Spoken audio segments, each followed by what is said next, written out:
Les Français, ils bossent pas assez. Ouais, ça c'est Bayrou qui l'a dit. Ouais, les Français, ils bossent pas assez. Bah, tu vois, quand j'entends ça, bah, moi, ça me trouve bien le cul. Ouais, ça me trouve bien le cul parce que tu vois, je vais te donner l'exemple de moi et de mon conjoint. Moi, je suis auto-entrepreneur quand je vois tout ce que je donne en charge tous les mois, près de 20, bah, plus de 22%, hein, presque 23. Voilà, déjà, moi, ça me saoule. Quand je vois ce qui me reste derrière une fois que j'ai payé tout ça, bah oui, évidemment, hein, pour payer leur belle petite vie à tous ces gros pleins de sous là. Ouais, je les appelle les gros pleins de sous, moi. Ouais, parce qu'en fait, ils vivent sur notre dos, hein, les beaux restaurants, les belles tenues, les beaux voyages et tout ça, et pendant que nous, on crève la dalle. Et moi, tu vois, j'ai mon conjoint qui travaille dans le bâtiment, hein, qui part en déplacement toute la semaine, qui fait des heures à gogo, etc. Et quand je vois que là, il faut qu'il redonne plus de 1000 balles d'impôts pour aller graisser la patte à tous ces connards, franchement, quand j'entends ça, on bosse pas assez. Mon mec, il travaille presque plus de 45-50 heures par semaine. Et là, il vient de recevoir les impôts, faut qu'il redonne 1000 balles. 1000 balles alors que tu sais il est déjà en prélèvement à la source. Alors on avait dit oui bah s'il redonne ça c'est qu'il gagne bien sa vie, mais il gagne bien sa vie bah ouais en même temps c'est sûr il est pas là de la semaine, il travaille comme un taré avec un métier qui est très difficile, et là ses collègues ils ont 50 ans, les mecs ils sont usés, ils en peuvent plus parce que le bâtiment c'est ça. Et quand j'entends ça et l'autre qui vient de dire oui les Français ne travaillent pas assez, mais putain mais déjà mettez au boulot là, bah d'ailleurs tous les politiciens qu'en branlent pas une, ouais, hein, qui viennent à l'Assemblée quand ça les chante, par contre qui touchent leur salaire plein pot. Non, parce que moi, en fait, tu vois, avant, quand j'étais salarié, si je me pointais pas au boulot, je n'étais pas payé de ma journée. Mais eux, ils viennent pas à l'Assemblée, ils sont payés la même, hein. Moi, je les paierais à la présence, tu verrais qu'ils se bougeraient un peu plus le cul pour notre gueule. Moi, j'en ai marre d'entendre ça, en fait. T'as l'autre, là, le Bayrou, il a un beat comme ça, bah t'inquiète pas, il crève pas la dalle, lui, hein. Puis t'as des gens, toi, qui vont se lever tous les matins et qui ont du mal à finir les fins de mois alors qu'ils travaillent à deux. Franchement, quand j'entends ça, j'ai envie de dégueuler. Je supporte plus ce genre de discours. Et l'autre, en plus, attends, il vient de sortir. Oui, alors, de toute façon, au vu de la dette publique, c'est comme si chaque Français était endetté de 50 000 euros. Oui, du plus jeune au plus vieux. Mais moi, je dois rien à personne, moi. Moi, je suis pas endetté de 50 000 balles, moi, connard. Moi, je suis pas endetté. Qui c'est qui l'a fait, la dette? C'est pas nous, hein. C'est pas nous, les Français. C'est eux, avec leur train de vie de merde, hein. Et puis, à donner des millions à Zelensky et tout le bordel. Par contre, nous, les Français, on peut crever la bouche ouverte, hein, à ouvrir des centres d'accueil pour les migrants, etc. Pendant que les SDF, ils crèvent la dalle. Parce qu'on en est là aujourd'hui. Si t'es français, crève. Et crève la bouche ouverte. Franchement, moi, j'en peux plus. J'en ai ras-le-bol. Il va vraiment falloir que ça bouge parce qu'ils nous prennent tous pour des cons. Bon, on va écouter Bayrou aujourd'hui parce qu'il a fait un discours vraiment qui marquera les mémoires des Français pendant plusieurs décennies.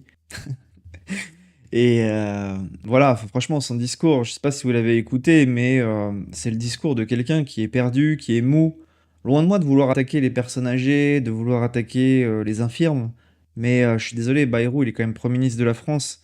Et non seulement il n'inspire pas confiance, mais ce qu'il montre, c'est plutôt des signes de faiblesse, des signes de fébrilité. Et c'est pas rassurant de voir un Premier ministre comme ça, qui a l'air perdu, qui a l'air vraiment dépassé par les événements. Vous voyez, j'aime pas critiquer les gens comme ça par défaut, sans argument, mais toutes ces interventions publiques qu'il fait depuis qu'il est arrivé Premier ministre, c'est une calamité.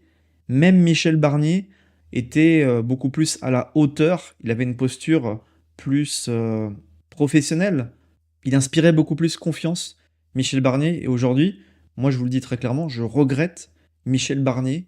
Je pense que Michel Barnier aurait été beaucoup plus à la hauteur que François Bayrou. Il n'est pas resté suffisamment de temps. Michel Barnier, voilà, au départ, je l'ai critiqué, c'est vrai, mais quand on voit Bayrou, franchement, Michel Barnier était largement au-dessus. On va écouter son discours par rapport à la dette, au déficit. Voilà, il nous dit qu'on dépense trop par rapport à nos recettes. Mais le problème, c'est qu'aujourd'hui, il y a 560 000 élus, comme le dit Didier Maisto. 50 ans que Bayrou creuse la dette. Bah, Bayrou, oui, c'est un politique de carrière, d'accord, comme des milliers d'autres, hein. Je veux dire, chez les socialistes, chez les républicains, chez les centristes, même chez la LFI, le Rassemblement national, vous avez des politiciens de carrière qui se sont enrichis grâce à la politique. Ils n'ont jamais rien produit, ils n'ont jamais produit de richesse, ils pompent du fric aux Français, ils coûtent de l'argent aux Français et ils viennent nous donner des leçons de morale. C'est ça qui est ahurissant et on n'a pas l'impression que le pays va mieux se porter dans les mois, les années qui viennent, parce qu'aujourd'hui, ce qu'ils veulent, c'est juste augmenter les impôts, dérembourser les médicaments, augmenter les cotisations sociales. Donc c'est le peuple, c'est Nicolas qui va payer. Par contre, eux, tranquilles, ils vont continuer à jouir de leurs privilèges, à faire des fiestas, à manger foie gras avec des vins majestueux tous les jours. Donc le problème aujourd'hui, oui, c'est qu'on a une classe politique qui est parasitaire, d'accord? Les parasitios, comme je les nomme depuis plusieurs mois, parce que ce sont des personnes qui vivent avec notre argent et qui vivent dans le luxe avec notre argent. Bien évidemment, je le redis, il y a aussi des personnes tout en bas qui profitent du système, mais les gens en bas ne sont pas les principaux responsables de ça. En fait, on leur donne des miettes. Qu'est-ce qu'il raconte lui? Attends, bouge pas. Non mais tu te foutrais pas de la gueule du monde par hasard, Bayrou. Non mais juste par hasard. Non mais t'as vu dans l'état que t'es, et puis tu vas nous dire à nous de se serrer la ceinture. Non mais t'as jamais travaillé de ta vie, mec. C'est nous qui te payons. Nous on se lève tous les matins, tu vois, on bosse, mec. Tu vois, on bosse, y a pas de problème. Nous on fait des chantiers, y a pas de problème, on est au taf, on est au turbin. Tout ça pour payer ton salaire. Et tu vas nous dire à nous de se serrer la ceinture, qu'on est des feignants, qu'on travaille pas assez. Mais je vais te faire voir c'est quoi la France qui travaille. Faites tous des vidéos pour lui faire voir c'est qui la France qui travaille. Parce que c'est nous qui faisons ton salaire. Oui, c'est nous qui te payons. On se lève tous les matins pour te payer toi. Et tu oses dire aux Français qu'on est des feignants, qu'on travaille pas assez, qu'il faut se serrer la ceinture pour payer vos conneries. C'est vous qui avez fait n'importe quoi. C'est vous qui avez coulé la France. C'est vous qui distribuez le fric à tout le monde et à tout va. Tu vois pas que tout est en train de s'écrouler dans notre pays? Toutes les petites entreprises, ils sont en train de tomber. Artisans, commerçants sont en train de tomber. Précarité qui grandit à grands pas. Et vous le savez très bien, puisqu'on est en récession. Mais on est en récession à cause de qui? C'est à cause de vos décisions. Plus vous tapez sur les Français, moins le pays va tourner. Hein. Comment que tu veux qu'on relance la consommation si les Français, ils n'ont pas d'argent? Et on n'en a pas. Tu vois pas l'inflation qu'on s'est tapée? Électricité, gaz, gasoil, enfin tout ce qui va avec, alimentation. Mais les Français, ils en peuvent plus. Et là, tu veux taper sur les retraités et les travailleurs. Tu veux vraiment faire ça? Mais t'es malade. T'es complètement malade. Les Français, réveillez-vous. Faut qu'on arrête de se laisser faire. C'est pas possible. On va quand même pas rester là sans rien dire. En fait, ils vont tout nous prendre jusqu'au dernier centime, c'est ça? Mais ça va pas la tête ou quoi? Nous, on bosse, hein, y a pas de souci. Hein. Même si on se fait insulter de feignant, non, non, vous inquiétez pas, on est au travail. Et faites-lui voir à monsieur Bayrou que vous êtes au travail au quotidien et que vous en chiez, que vous en pouvez plus. Putain, on se lève le matin juste pour payer les taxes, les charges et tout ce qui va avec. On en a même plus à la fin du mois. Et tu ferais qu'on se serre, nous, la ceinture. Mais c'est une plaisanterie. C'est une lourde plaisanterie. Quand est-ce que les Français ils vont réagir? Sincèrement, je vous pose la question, quand est-ce qu'on va réagir? Quand est-ce qu'on va dire à ces politiques? Quand est-ce qu'on va les virer, en fait, tout simplement? Putain, mais on est 66 millions dans le pays, 67 millions presque, et on n'est pas capable de virer une poignée d'individus qui sont en train de nous insulter au quotidien, qui sont en train de nous dire, bah on va tout vous prendre, tous vos acquis sociaux. Nos anciens se sont levés pour qu'on ait nos acquis. Ils veulent plus rembourser les médicaments, tu vas aux urgences, t'attends 5 heures, tu te balades dans la rue, tu te prends un coup de couteau, tu vas à la fête foraine, tu te fais défoncer. Eh oh, ça va la tête ou quoi là? Ça s'arrête quand là? Eh, quand est-ce que ça s'arrête? Et ces gens-là, ils font les barbeaux. L'autre, il est là, il va exploser. La chemise, elle en peut plus. On va prendre un bouton dans la gueule tout à l'heure. Non, mais attends, mais tu plaisantes et c'est à nous de se serrer la ceinture. À nous de se serrer la ceinture. Dites-moi dans les commentaires ce que vous en pensez, parce que moi, j'en peux plus de ces gens-là. Moi, je les supporte plus. Et oui, il est temps de se réunir. Et oui, il est temps de sortir. Et je vous le répète, il y a une action qui est lancée à partir du 20 avril devant les mairies.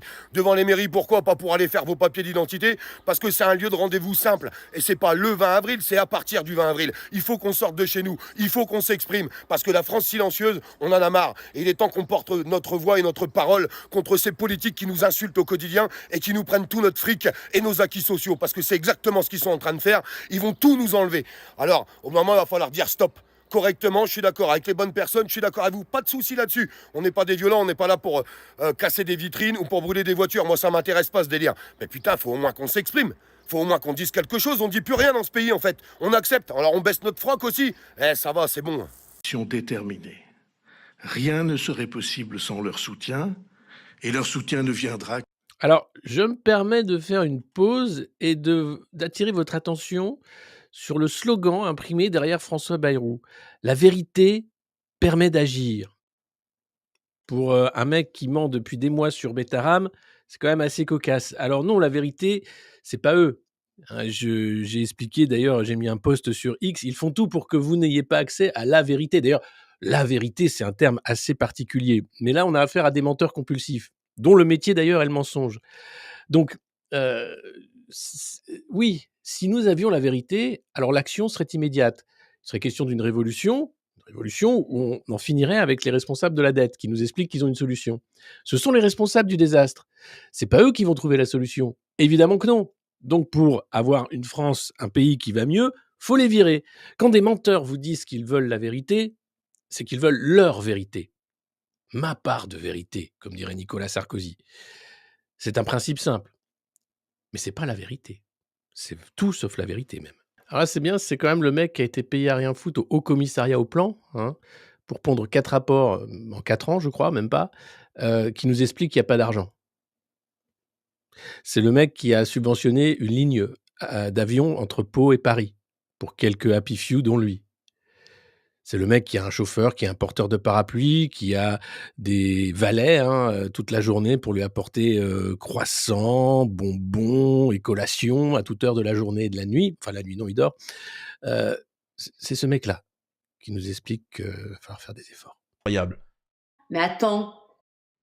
Alors là, excusez-moi, mais ça va être le gros coup de gueule du soir. Alors là, j'hallucine. Monsieur Bayrou qui ose nous dire à nous qu'on bosse pas assez. Non, mais sans rire. Non, mais attends, est-ce que toi, tu crois, monsieur... Alors, je précise, hein, j'ai beaucoup voyagé et souvent on parle des pays asiatiques. Alors, la Chine, ils travaillent moins que nous. Les Chinois en Chine travaillent moins que nous. Bref. Bayrou, hein, excuse-moi, je te tutoie, mais là, au bout d'un moment, jusque-là, tu crois que toi qui as été payé la commissaire au plan de je ne sais pas quoi pour nous pondre 3 rapports de 2 lignes, qui a été payé des centaines de milliers d'euros pendant des années, tu crois que tu es le bosseur le plus immense de France ? Hein ? Je parle même pas des députés qui viennent une fois sur 20 à l'Assemblée nationale, sans parler de leurs vacances, hein, parce que quand même les députés, ils ont même plus de vacances, hein, que les professeurs. Hop, tu me permets de te couper, Myriam, si ça te dérange pas, je tiens juste à rappeler, petite anecdote, que Bayrou a quand même fait taire une affaire d'un réseau, alors on n'en parle pas, mais de l'affaire Betaram, où il y a plusieurs centaines d'enfants qui ont été bip. Et on se rend compte que la justice, la politique, a tué cette affaire-là, tu vois, hein. François Bayrou, que j'ai devant l'écran, vient d'annoncer donc que 3300 milliards d'euros, les Français, vous exagérez quand même. C'est comme si chaque Français donc devait à sa banque près de 50 000 euros de dette. Non. Non. Il faut bien que vous compreniez une chose, mes amis, c'est de l'enfumage. C'est faux, c'est un mensonge. Les 3300 milliards, qui sont plus près de 3400 d'ailleurs, ce n'est pas la dette des Français. Ce n'est pas la vôtre. C'est la dette de l'État français. La façon dont eux ont géré votre pognon de manière calamiteuse. C'est leur dette à eux, pas la vôtre. Vous ne devez rien à votre banque. Vous ne devez rien à l'État français. Vous êtes déjà rincé, pillé, volé toute l'année par les taxes, les impôts en tout genre. Vous n'avez pas à payer cette dette. Cette dette n'est pas la vôtre. C'est celle de l'État, c'est-à-dire des dirigeants français, des gouvernements successifs depuis l'année 73. L'année où on a passé cette loi magnifique d'endettement de la France par des prêteurs privés. Loi Rothschild, Pompidou, Giscard, 1973. Depuis cette date, donc d'un agent Rothschild, Pompidou, la France s'endette chaque seconde.